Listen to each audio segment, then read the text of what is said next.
Hi hello ಸ್ನೇಹಿತರೆ, Suchitra YouTube ಚಾನಲ್ಗೆ ಎಲ್ಲರಿಗೂ ಸ್ವಾಗತ ಸುಸ್ವಾಗತ. ಇವತ್ತಿನ ವಿಡಿಯೋದಲ್ಲಿ ನಾನು ಏನಪ್ಪ ಮಾಡ್ತಾಯಿದ್ದೀನಿ ಅಂದರೆ ಸೀಗೆ ಸೊಪ್ಪು. ಯಾರಿಗೆಲ್ಲ ಗೊತ್ತಿರುತ್ತೆ ಸೀಗೆ ಸೊಪ್ಪು ಗೊತ್ತಿರೋರು ಮರೀದೆ ಕಮೆಂಟ್ ಮಾಡಿ. ಇದು ಮಳೆಗಾಲದಲ್ಲಿ ಮಾತ್ರ ಸಿಗೋದು, ಪೂರ್ತಿ ತಿನ್ನೋಕ್ಕಾಗಲ್ಲ, ಚಿಗುರು ಅಷ್ಟೇ ತಿನ್ನೋಕ್ಕಾಗೋದು. ಅತ್ತೆ ನನಗೋಸ್ಕರ ಕಿತ್ಕೊಟ್ಟಿದ್ದಾರೆ ಊರಿಂದ, ಅಂದರೆ ಕಾಡಲ್ಲಿ ಮಾತ್ರ ಸಿಗೋದು ಇದು ಸೊಪ್ಪು. ಬೆಳಗ್ಗೆ ಮಕ್ಕಳನ್ನು ಕರ್ಕೊಂಬರೋಕ್ಕೆ ಊರಿಗೆ ಹೋಗಿದ್ನಲ್ಲ, ಅತ್ತೆ ನನಗೋಸ್ಕರ ಸ್ವಲ್ಪ ಮಳೆ ಹುಯ್ದಿದ್ದಕ್ಕೆ ಕಿತ್ಕೊಟ್ಟಿದ್ದಾರೆ. ಮುಳ್ಳಿರುತ್ತೆ ಇದರಲ್ಲಿ, ನೀಟಾಗಿ ಕ್ಲೀನ್ ಮಾಡ್ಕೋಬೇಕು, ಕೈಗೆಲ್ಲ ಚುಚ್ಚುತ್ತೆ. ತುಂಬ ತುಂಬ ಚೆನ್ನಾಗಿರುತ್ತೆ. ಮಟನ್ ತಿಂದಷ್ಟು ಟೇಸ್ಟ್ ಕೊಡುತ್ತೆ. ಇದಕ್ಕೆ ಬಂದು ನಾನು ಅವರೆಬೇಳೆ ತೊಗೊಂಡಿದ್ದೀನಿ, ಅಂದರೆ ಅವರೆಕಾಳನ್ನ ಇದಕ್ಕೆ ನಾವೇ ಬೇಳೆ ಮಾಡಿ ಇಟ್ಕೊಂಡಿದ್ದೀವಿ, ಅದನ್ನು ತೊಗೊಂಡಿದ್ದೀನಿ ನಾನು. ಸ್ವಲ್ಪ ಸಾಕು, ಅದು ಸೊಪ್ಪು ಜಾಸ್ತಿ ಸಿಗಲ್ಲ, ಯಾಕೆಂದರೆ ಒಂದು ಅತ್ತೆ ಜೊತೆ ಒಂದು 5-6 ಜನ ಹೋಗಿದ್ದಾರೆ, ಎಲ್ಲರಿಗೂ ಬೇಕಲ್ಲ, ಎಲ್ಲರೂ ತೊಗೊಂಡಿದ್ದಾರೆ. ಈಗ ನಾನು ಬೇಳೆನ ಒಂದೇ ಒಂದು ವಿಸಿಲ್ ಬಿಟ್ಕೋತೀನಿ ಕುಕ್ಕರಲ್ಲಿ. ಅಷ್ಟರಲ್ಲಿ ಪಕ್ಕದಲ್ಲಿ ಟೀ ಇಟ್ಟಿದ್ದೀನಿ, ಟೀ ಕೂಡ ಆಗ್ತಾಯಿದೆ. ಉಪ್ಸಾರು ಖಾರ ರೆಡಿ ಮಾಡಿದ್ದೀನಿ. ಉಪ್ಸಾರು ಖಾರದ್ದು ಇನ್ನೊಂದಿನ ವೀಡಿಯೋ ಹಾಕ್ತೀನಿ.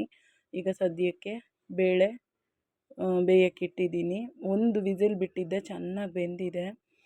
ಈಗ ಸೊಪ್ಪನ್ನು ಹಾಕ್ಕೊಳ್ಳೋಣ. ಇನ್ನೊಂದು ಸ್ನೇಹಿತರ, ಮಳೆ ಹುಯ್ದು ಚಿಗುರು ಹೊಡೆದಿರೋದ್ರಿಂದ ಈ ಸೊಪ್ಪು ತೊಳೆಯೋಂಗಿಲ್ಲ, ಟೇಸ್ಟ್ ಹೋಗ್ಬಿಡುತ್ತೆ, ಆಯಿತಾ? ಹಾಗೆ ಹಾಕಬೇಕು. ಈ ಸೊಪ್ಪಿನ ಜೊತೆ ಇನ್ನೇನು ಹಾಕೋಂಗಿಲ್ಲ. ಈಗ ಸೊಪ್ಪು ಬೇಯ್ತಾ ಇದೆ, ನಾನು ಸ್ವಲ್ಪ ಹಾಲು ಹಾಕ್ಕೊತೀನಿ, ಗಟ್ಟಿ ಹಾಲು. ಸ್ವಲ್ಪ ಹಾಲು ಹಾಕಿದ್ರೆ ಇದರ ಟೇಸ್ಟ್ ಬೇರೆ ಥರನೇ ಇರುತ್ತೆ. ಇದು ಒಗ್ಗರಣೆ ಹಾಕಿ ಪಲ್ಯ ಮಾಡಿ ಆ ಥರ ಏನೂ ಇಲ್ಲ. ಒಂದು ಗೆಡ್ಡೆ ಬೆಳ್ಳುಳ್ಳಿನ ಚೆನ್ನಾಗಿ ಜಜ್ಜಿ ಅದ್ರ ಜೊತೆ ಹಾಕ್ಬಿಡ್ಬೇಕು ಬೇಯೋವಾಗಲೇ. ಸ್ವಲ್ಪ ಹೊತ್ತು ಸೊಪ್ಪು ಬೆಂದ ಮೇಲೆ ಬೆಳ್ಳುಳ್ಳಿ ಜಜ್ಜಿ ಹಾಕಬೇಕು. ಒಂದು ಹಿಡಿಯಷ್ಟು ಕಾಯಿ, ಅಂದರೆ ಸೊಪ್ಪು ಕಾಳಿಗೆ ಎಷ್ಟು ಬೇಕೋ ಅಷ್ಟು ತೆಂಗಿನಕಾಯಿ ತುರಿ ಹಾಕ್ಕೋಬೇಕು. ಹಾಕಿ ಚೆನ್ನಾಗಿ ಬೇಯಕ್ಕೆ ಬಿಡಬೇಕು. ಬೆಂದ ಮೇಲೆ ಅದನ್ನು ನಾವು ಒಂದು ಪಾತ್ರೆಯಲ್ಲಿ ಸೋಸ್ಕೋಬೇಕು. ಅದು ಬೇಯೋಕ್ಕೆ ನಾವು ನೀಟಾಗಿ ಕಲಿಸ್ಬಿಡೋಣ. ಈಗ ಅದು ಸ್ವಲ್ಪ ಮಿಕ್ಸ್ ಮಾಡಿ ಬೇಯಕ್ಕೆ ಬಿಡೋಣ. ಆಮೇಲೆ ಉಪ್ಪು ಹಾಕ್ಕೊಳ್ಳೋಣ.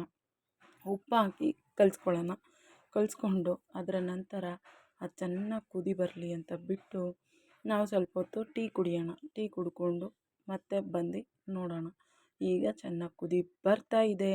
ಇದಾದಮೇಲೆ ಸ್ಟವ್ನ ಕಮ್ಮಿ ಮಾಡಿಬಿಡ್ಬೇಕು. ಕಮ್ಮಿ ಮಾಡಿ ಲೈಟಾಗಿ ಕುದಿಯಕ್ಕೆ ಬಿಡಬೇಕು.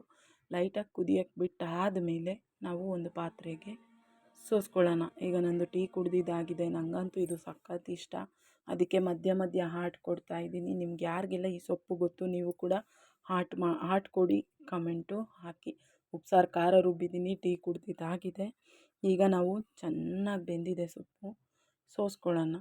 ಸೋಸ್ಕೊಂಡು ಏನೇನೂ ಇಲ್ಲ, ಇದಷ್ಟೇ ಉಪ್ಸಾರು. ತುಂಬ ಸಿಂಪಲಾದ ಸೀಗೆ ಸೊಪ್ಪು ಉಪ್ಸಾರು. ಎಷ್ಟು ಟೇಸ್ಟಾಗಿರುತ್ತೆ, ರುಚಿಯಾಗಿರುತ್ತೆ ಅಂದರೆ ಯಾವ ಮಟನ್ ಚಿಕನ್ನು ಇದ್ರ ಮುಂದೆ ಏನೇನೂ ಇಲ್ಲ. ನನಗಂತೂ ಸಖತ್ ಇಷ್ಟ ಇದು. ನಾವು ಬೆಂಗಳೂರು ಸಿಟಿಲಿ ಹುಟ್ಟಿ ಬೆಳೆದಿರೋದ್ರಿಂದ ನಮಗೆ ಇದೆಲ್ಲ ಗೊತ್ತಿಲ್ಲ. ಹಾಗೆ ಮುದ್ದೆಗೂ ಕೂಡ ಇಟ್ಟಿದ್ದೀನಿ, ಮುದ್ದೆನೂ ಆಗಿಬಿಡುತ್ತೆ. ನನಗೆ ಸಿಟೀಲಿ ಇವೆಲ್ಲ ಗೊತ್ತಿರಲಿಲ್ಲ. ಹಳ್ಳಿಗೆ ಬಂದಮೇಲೆ ಇವೆಲ್ಲ ತಿಳ್ಕೊಂಡೆ. ನಂಗೆ ಸಖತ್ ಇಷ್ಟ. ನೋಡಿ, ಪಲ್ಯ ಈ ರೀತಿ ಆಗಿದೆ. ಇದಕ್ಕೇನು ಒಗ್ಗರಣೆ ಮಾಡೋ ಹಾಗಿಲ್ಲ. ನಮ್ಮ ಚಾನಲ್ನ ಯಾರಾದರೂ ಫಸ್ಟ್ ಟೈಮ್ ನೋಡ್ತಾ ಇರೋರು ಪ್ಲೀಸ್ ನಮ್ಮ ಚಾನಲ್ ಕನೆಕ್ಟ್ ಆಗಿಲ್ಲ ಅಂದರೆ ಕನೆಕ್ಟ್ ಆಗಿ, ಹಾಗೆ ಸಬ್ಸ್ಕ್ರೈಬ್ ಮಾಡ್ಕೊಳ್ಳಿ, ಲೈಕ್ ಮಾಡೋದನ್ನು ಮರಿಬೇಡಿ, ಬೆಲ್ ಐಕಾನ್ ಪ್ರೆಸ್ ಮಾಡ್ಕೊಳ್ಳಿ.